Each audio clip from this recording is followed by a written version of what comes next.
Welcome to Knowing Neuro podcast. Okay, let's unpack this.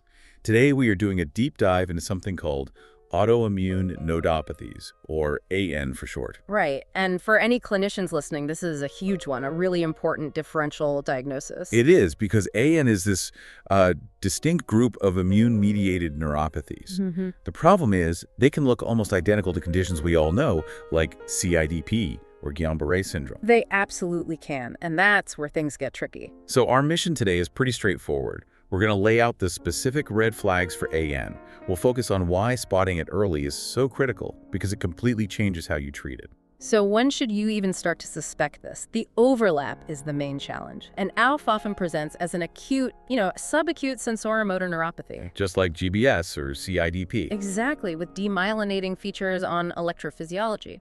But here is the single biggest clue. It's therapeutic. If your patient has what looks like GBS or CIDP, and you give them IVA, The standard of care. the standard of care, yes, and they have a poor response to it, that should be a massive red flag. So a poor response to IVI is the number one thing. It's the absolute hallmark. That's when you should immediately be thinking about antibody testing for AN. And it gets right down to the mechanism, doesn't it? Yeah. The thing is, these AN antibodies, they target proteins at the node of Ranvier, like N155 or Caspr1, and they're mostly the IgG4 subclass. And that's the key. That specific subclass doesn't activate the complement system very well. So IVI, which is designed to clear out typical IgG antibodies, fails. it fails. It fails. It can't clear the disease driver. Beyond that, there are other clinical clues you should look for. Okay. Think of a much more aggressive presentation overall, Yeah. or severe ataxia that seems way out of proportion to the patient's other sensory issues. So the clumsiness is the dominant feature. It can be.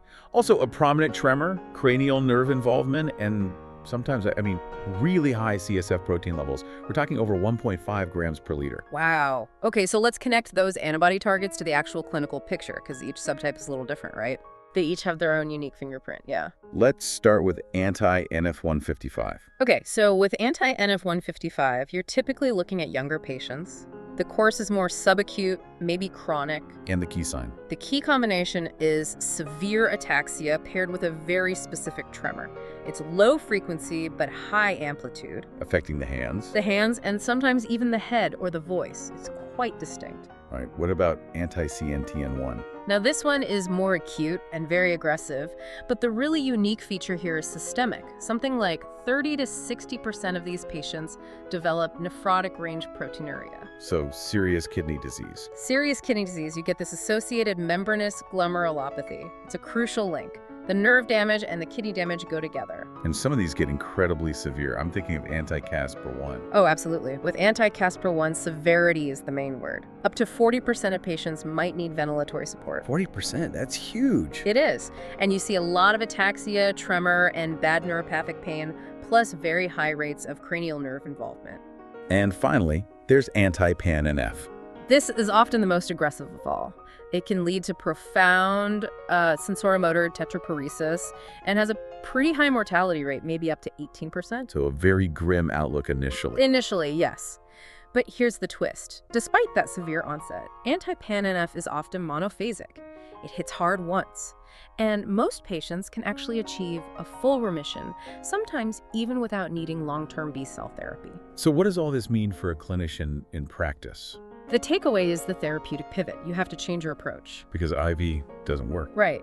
The IgG4 subclass means you need a different tool. And these patients show a really robust, sustained response to B-cell depleting therapies. Specifically rituximab. Specifically rituximab. So getting that precise diagnosis is everything. It guides you directly to a life-saving treatment. And we can monitor this, right? Oh, yeah. We have great tools now. You can track the antibody titers and serum neurofilament light chain, or SNFL. They're very reliable biomarkers for disease activity. Helps you adjust treatment over the long term. It's just amazing. The existence of these nodopathies shows how targeting one tiny area, the node of Ranvier, can create a whole new disease profile. And it completely flips our standard treatment algorithms. So here's a final thought to mull over. Given how successful B-cell therapy is for AN, you have to wonder, how many other immune neuropathies that are currently resistant to our treatments might be secretly driven by these same IgG4 mechanisms? A very interesting question. We could be looking at the tip of the iceberg. Thanks for listening, and don't forget to like and subscribe.